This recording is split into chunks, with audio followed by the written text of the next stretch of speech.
Parents secretly charged to 115K on my credit card for my sister's Europe trip, so I reported it as fraud, leading to major family fallout. Though I never imagined I would be writing something like this. Here I am, still shocked and bewildered by what my parents have done. I'm Alex, 28, and I have a younger sister, Emma, 22, who recently graduated from college. Our parents have always had a, let's say, interesting style of raising their children. But this latest situation truly infuriates me. For some background, I've always been the responsible one in the family. I worked hard in school, applied for scholarships, and right after graduating college, I secured a solid job in finance. Since I was 22, I've been financially independent, and I'm proud of what I've accomplished. Emma, on the other hand, has always been the family's little darling. Don't get me wrong, I love my sister, but our parents have clearly spoiled her. Growing up, Emma was always the favorite. She was never expected to work a part-time job or help with housework. She always had the newest gadgets and clothes. I tried not to let it bother me too much. I focused on my own goals and future, but sometimes the favoritism was impossible to ignore. One memory always stands out. When Emma was 10 and I was 16, I had spent months saving up to buy a new gaming system. The day I finally had enough money, I excitedly told my parents I was going to the store to buy it. Their response stunned me. "Oh, we already bought one for Emma last week. You can share hers if you want." I was crushed, but I tried to be happy for my sister and buried my disappointment. Fast forward to the present. Emma recently graduated with a degree in communications. She worked hard and deserved to celebrate, and I was genuinely proud of her. I even gave her a graduation gift. A new laptop she had been wanting.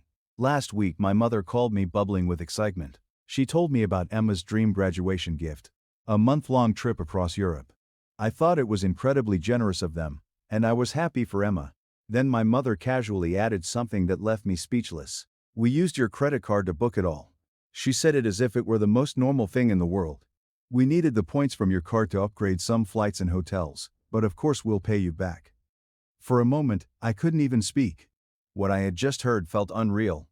When I finally managed to respond, I asked how much they had spent. The answer hit me like a punch to the stomach. $155,000. $155,000 charged to my credit card without my knowledge or permission. Trying to stay calm, I said, "Mom, you can't just use my credit card without asking. That's illegal. And $155,000 is a huge amount of money." She immediately brushed off my concerns. "Oh, Alex, don't be so dramatic. It's your sister's graduation. Family helps each other. Besides, we'll pay you back eventually." Eventually, what was that supposed to mean? When I tried to explain why this was such a serious issue, the impact on my credit score, the fact that I might need that credit limit for emergencies, and the complete breach of trust, my mother turned cold. "You've always been so selfish," she said. "Can't you just be happy for your sister?" This is her big moment. Your penny pinching is going to ruin it. I couldn't believe what I was hearing. Apparently, objecting to an illegal $155,000 charge on my credit card made me selfish. I hung up the phone feeling hurt, furious, and completely stunned. Over the next few days, I tried talking to my dad, hoping he would be more reasonable.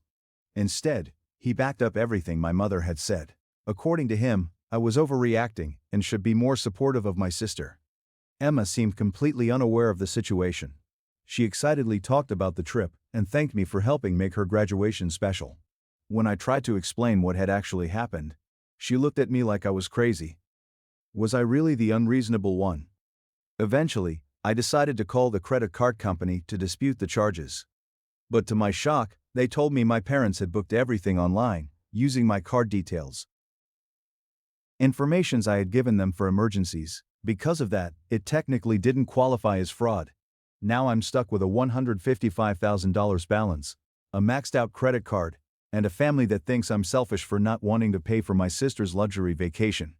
The people who are supposed to love and support me betrayed me. I'm angry, hurt, and completely lost about what to do. Part of me wants to cancel the entire trip. Another part of me wants to just pay it off to avoid the drama. But $155,000 is an enormous amount of money. And if I let this go, what stops them from doing something like this again? Am I overreacting? Should I just accept it and pay for my sister's vacation? Or should I stand my ground? even if it damages my relationship with my family. I really need advice. Right now, I feel completely lost. Update 1. I truly appreciate all the advice and encouragement. The overwhelming response to my post surprised me. Reading your comments helped me realize that my anger about this situation was completely justified. After thinking carefully about the advice I received, I decided to take action. First, I contacted my credit card company again and escalated the issue. I explained the situation in detail, emphasizing that while my parents had my card information for emergencies, I had never authorized this specific transaction. After some back and forth, they agreed to review the charges as potential fraud. Then I arranged a family Zoom call with my parents and Emma. Before taking further action, I wanted to give them the opportunity to fix the situation themselves. The call was tense from the start. I calmly explained why what they had done was unacceptable, the legal implications, the broken trust, and the financial burden it placed on me. I told them they needed to cancel the trip immediately, because I had reported the charges as fraudulent. My parents reacted exactly the opposite of how I hoped. They were furious, accusing me of being dramatic and trying to ruin Emma's graduation gift. My mother even said, "We raised you, clothed you, and put a roof over your head. The least you could do is help your sister enjoy the trip of a lifetime." I took a deep breath before responding. "You chose to have children," I said. "Supporting us was your responsibility as parents. That doesn't give you the right to use my credit card without permission." Emma, who had been quiet until then, suddenly burst into tears. "I can't believe you're trying to ruin my graduation gift," she cried. "You've always been jealous of me. Why can't you just be happy for me?" Her words hurt, but they also strengthened my resolve. The entitlement and favoritism ran deep. And it was time to set firm boundaries. "Emma," I said, trying to keep my voice calm but firm, "I am proud of you and happy for your graduation. But this vacation was booked illegally using money taken without my permission. It's not okay, and it's not a gift from me." Finally, my normally quiet father spoke. "Son, we didn't think it was such a big deal. For emergencies, we've always had access to your card. As a family, we simply thought that this one occasion would be acceptable."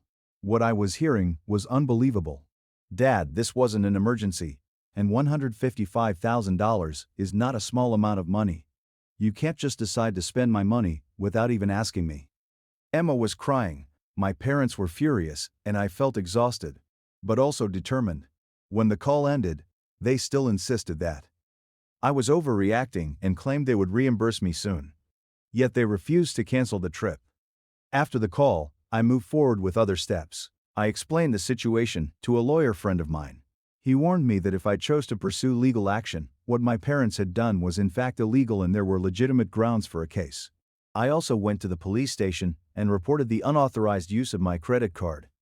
The officer I spoke with listened carefully, took down all the details, and was sympathetic. He explained that although filing charges would likely create a major divide in my family, I was fully within my rights to do so. I'm still conflicted about what to do next. On one hand, I love my family, and the thought of suing them makes me sick. On the other hand, their behavior was completely unacceptable, and if I don't stand firm now, something like this could happen again in the future. For the moment, I've decided to wait and see what the credit card company's investigation concludes. To prevent any further misuse of my information, I also froze my credit. This entire situation has made me realize that I need to establish much stronger boundaries with my family. I've always tried to be the peacekeeper, the one who smooths things over and keeps everyone happy, but in doing so, I've allowed myself to be taken advantage of repeatedly. Although I'm still hurt and angry, I also feel a strange sense of empowerment. For the first time, I'm standing up for myself and saying no. This is not acceptable. It's uncomfortable and frightening, but it also feels necessary. Again, thank you all for your support and guidance. Once I have more information from the credit card investigation, or if anything else happens with my family, I will provide another update. Update 2. My last update was a few weeks ago, and a lot has happened since then. I want to thank everyone again for the support and advice. Your comments have been like a lighthouse during this difficult time. First, the good news. The credit card company completed their investigation and ruled in my favor. They reversed the charges after determining they were unauthorized. Having that $155,000 weight lifted from my shoulders was an enormous relief. Now for the family fallout. When my parents and Emma discovered that the credit card dispute had resulted in the trip being cancelled, everything exploded. My phone was flooded with furious calls and messages accusing me of ruining Emma's life. My mother left an especially angry voicemail, calling me a selfish and ungrateful son. Emma even posted a dramatic video on social media describing how her spiteful brother had destroyed her dream graduation trip. Soon, several friends and relatives started contacting me, asking why I was treating my younger sister so cruelly. The situation quickly spiraled, and I realized I had to set the record straight. I posted a calm and factual explanation of what had really happened, how my card had been used without my permission, and how I had tried to resolve the situation privately, with my family before disputing the charges. The reactions were mixed. Some people were supportive and shocked by my parents' behavior. Others felt I should have simply taken one for the team and allowed Emma to go on the trip. It was eye-opening to realize how many people believed financial fraud was acceptable if it benefited family. A few days after my post, my mother's sister called me unexpectedly. She shared some family history that I had never known before and expressed understanding for my situation. Apparently, my mother had a long history of financial irresponsibility and had previously taken advantage of other family members. My aunt offered her support and encouraged me to stand firm. Talking with her made me realize that this problem went far beyond a single incident. Years of enabling and excusing this behavior had created a pattern. I understood then that I needed to maintain strict boundaries, not only for my own well-being, but also to prevent this cycle of financial exploitation from continuing. For the foreseeable future, I decided to go completely no contact. I informed my parents that I would not be communicating with them. I told them I could not trust them right now, and needed time to process everything that had happened. I also told Emma that although I loved her, and was proud of her accomplishments, I needed some distance from her as well. Their reactions were mostly negative. My parents accused me of tearing the family apart, while Emma cried and said I was punishing her for something that wasn't her fault. Even though it was difficult, I stood by my decision. Amid all this family turmoil, I focused on protecting myself from any further financial misuse. I changed all my passwords, closed the credit card my parents had access to, and opened a new one with a different bank. To help process everything and learn how to establish healthier boundaries, I also began seeing a therapist. One unexpected positive outcome of this situation was that it brought me closer to several relatives, including the aunt who reached out to support me. Knowing that not everyone in my family agreed with my parents' actions meant a lot. As for Emma's graduation trip, I heard through the family grapevine that my parents were still considering sending her somewhere else. I keep reminding myself that providing that trip was never my responsibility. Part of me still feels bad that she missed the Europe vacation. I sometimes struggle with doubt and guilt, wondering whether I was too harsh or if I made the wrong decision. But then I remember the shock and betrayal I felt when I discovered what they had done, and I know that standing up for myself was the right choice. Although this has been a painful wake-up call, it has also been an important lesson in self-respect and setting boundaries. I'm learning that love shouldn't come with a price tag, and that it's okay to say no, even to family. Thank you again for all the support. For now, I'm focusing on healing and moving forward. If there are any significant developments, I will share another update. Update 3. My last update was nearly 2 months ago, so I wanted to share some developments during this challenging time. Your continued support and advice have meant a great deal. First, the legal matter. After careful thought and legal consultation, I decided not to press charges against my parents. This was not an easy decision, and I know many people recommended that I pursue legal action. However, my attorney explained that since the credit card company had already reversed the charges, pursuing criminal prosecution would likely be complicated, expensive, and uncertain. Instead, we formally sent my parents a cease and desist letter stating that any future use of my financial information would result in immediate legal action. Regarding the family's situation, the period of no contact with my parents and Emma has been both difficult and enlightening. It has given me time to reflect on our family dynamics and focus on my own well-being. I've continued attending therapy regularly, which has been extremely helpful in processing my emotions and establishing helpful in processing my emotions. About a month into the no-contact period, Emma sent me an unexpected email. Unlike her earlier emotional accusations, this message was much more mature. She explained that she had spent time reflecting and had come to realize how wrong our parents' behavior had been. She apologized for her initial reaction and for not defending me. Emma admitted that she had always been aware of the favoritism but had been too comfortable and too afraid to challenge it. Although her message gave me cautious hope, I decided to move slowly. Since then, we've had a few phone conversations, and from what I can tell, she is genuinely trying to understand my perspective. She also shared some experiences she had never mentioned before regarding our parents' financial irresponsibility. The cancelled Europe trip seemed to serve as a wake-up call for her as well. As for my parents, they have been far less willing to accept responsibility. They have attempted to contact me multiple times through guilt-filled emails and angry voicemails. At one point, my mother even showed up unexpectedly at my apartment, causing quite a scene in the hallway. Even though it was difficult, I remained firm. I stood my ground and avoided interacting with them. The extended family dynamics have been complicated. Some relatives have been supportive, especially my aunt who first reached out. She has now become a close friend and ally. Others, however, continue to use the "but their family" argument and encourage me to reconcile with my parents for the sake of my own peace of mind. Because of this, I have had to distance myself from a few cousins as well. Despite everything, this situation has led to some unexpected personal growth. The time and energy I once spent managing family drama now go toward focusing on my own life and goals. I started a new hobby, photography, and I've been spending more time with friends who respect my boundaries. I've also made some important financial decisions. I've begun building a stronger emergency fund and contributing more aggressively to my retirement savings. This entire experience has strongly reinforced the importance of financial independence and stability. Last week brought a particularly rewarding moment at work. I received a promotion along with a significant salary increase. In the past, I might have felt obligated to share this news and the financial benefit with my family.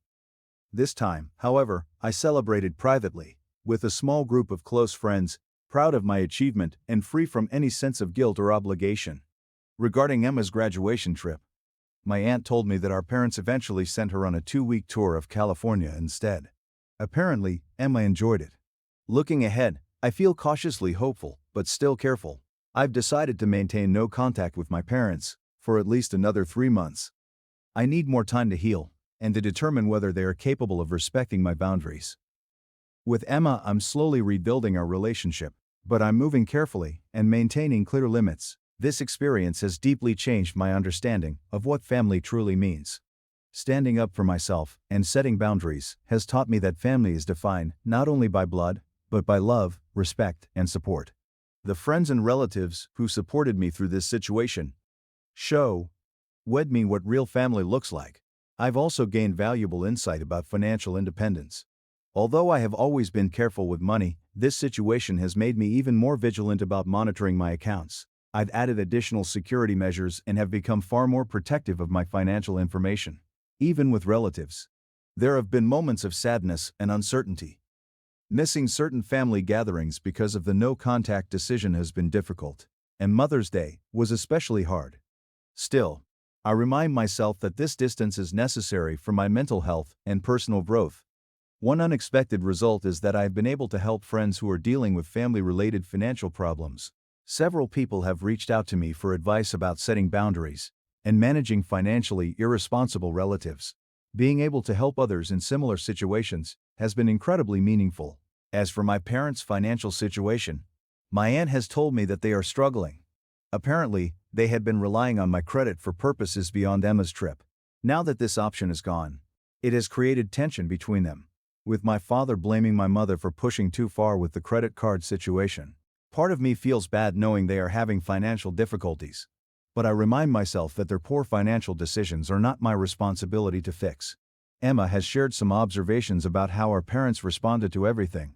She told me they still don't fully understand why I reacted so strongly. In their minds, they simply view what they did as normal family behavior. That lack of understanding frustrates me, but it also reinforces that separating myself was the right choice. Reflecting on my childhood and early adulthood, I've begun to recognize patterns of financial and emotional control that I once paid it as normal. Although this realization has been difficult, it has also been freeing. I'm learning to trust my own feelings and experiences without needing validation from my parents. In my personal life, I've recently started dating again. After dealing with so much family drama, I had been hesitant to connect with anyone. Recently, though, I met someone who has been very understanding of my situation. It's still early, but it feels wonderful to build a relationship with someone who respects my values and boundaries. I've also been considering making a major life change. I've always wanted to pursue a master's degree, but I postponed it because I worried about how it might affect my ability to financially support my family. Now I'm seriously researching programs and considering taking that step. Making decisions based solely on what is best for my future feels incredibly empowering. As I write this update, I realize how much has changed in just a few months. The initial shock and anger have gradually been replaced by calm determination. I'm no longer simply reacting to my family's behavior. I'm actively building the life I want for myself. For anyone dealing with similar family conflicts, I want to say that things can improve. Setting boundaries is difficult, and people may react strongly, but your right to protect your mental health, finances, and personal well-being matters. Once again, I'm grateful for all the support I've received. I don't know what the future holds for my relationship with my parents and sister, but I know that I will be okay, no matter what happens. Right now, I feel stronger, more confident, and ready to face whatever comes next. If anything significant changes, I will share another update. For now, I'm focused on moving forward and building the life I want, surrounded by people who support me. This journey has brought hard lessons, but also new beginnings. Update 4. My last update was 6 months ago, and I felt it was time to share the latest developments with everyone who has supported me throughout this journey. First, the biggest news. I've been accepted into a master's program in a city about 3 hours away from where I currently live. It's a 2-year program in financial technology that aligns perfectly with my professional goals. I'll be starting this fall, and I feel both excited and nervous about this new chapter in my life. Choosing to pursue this degree was not easy. It means leaving my current job, moving to a new city, and taking on some student debt. However, it also represents investing in my future in the way I've always wanted. I realized that for a long time I have been holding myself back, constantly considering how my choices might affect my family. Being able to make decisions based solely on what is best for me now feels incredibly liberating. As for my family, things have changed in ways I never expected. 2 months ago, the no-contact period with my parents officially ended. I agreed to attend a family therapy session, led by a professional therapist. The session was intense. My parents arrived defensive and still convinced they had done nothing wrong. However, as the conversation continued, some surprising truths came out. My father admitted that he had secretly lost a significant amount of money in a bad investment and had kept it hidden from everyone, including my mother. For months they had been quietly struggling financially and turned to my credit card to maintain appearances. There were many tears and accusations after this revelation. My father expressed guilt over his financial mistakes, while my mother felt betrayed by his secrecy. At the same time, both of them seemed to finally recognize the seriousness of what they had done to me. Although this explanation does not excuse their behavior, it did help me understand the desperation that drove their decisions. With the therapist's guidance, we began addressing some of these issues. For the first time, both of my parents offered a sincere apology. We have agreed to continue monthly family therapy sessions. While I am still maintaining firm boundaries and moving cautiously, I feel cautiously optimistic about rebuilding our relationship in a healthier way. Emma has continued to grow and mature as well. She recently moved into her own apartment and started working full-time in order to become financially independent. Our conversations have become more frequent, and I feel like I'm finally getting to know my sister as an adult. She has even asked me for advice on saving and budgeting, which represents a major step forward in our relationship. On a personal note, the relationship I mentioned in my last update has grown into something meaningful. Although we will be doing long distance for a while, Sarah has been incredibly supportive of my decision to return to school. Her own experiences with setting boundaries in her family have made her a great source of understanding and encouragement. Financially, I'm in a strong position. Thanks to the advice and encouragement I received, I was able to save a significant amount to help cover the costs of graduate school and my upcoming move. I've also become much more protective of my financial information. Recently, I even had to refuse a distant relative who tried to pressure me into co-signing a loan. It wasn't easy, but I stood firm and felt proud of maintaining my boundaries. As I prepare for this next stage of my life, I often reflect on how much has changed since that first shocking phone call. from my mother about the credit card charges. The hurt and anger I felt back then have mostly faded. In their place, I feel a sigh. In their place, I feel a sense of confidence and empowerment that I didn't know I had. This experience has taught me a great deal, especially about the importance of boundaries, even within families. True family, whether by blood or by choice, supports your growth and respects your limits. I've learned that it's okay to prioritize my own well-being and future. Thank you to everyone who has followed my story and offered support during some very difficult moments. Your encouragement has been a source of clarity and strength. For anyone going through similar family conflicts, know that it is possible to come through the experience wiser and stronger. As I pack up my apartment and prepare for this new chapter, I feel something I haven't felt in a long time: excitement and possibility. I'm proud of how far I've come, and I look forward to what lies ahead.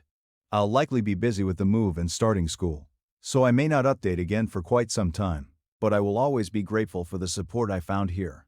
Here's to new beginnings, lessons learned, and the courage to build the life we truly want.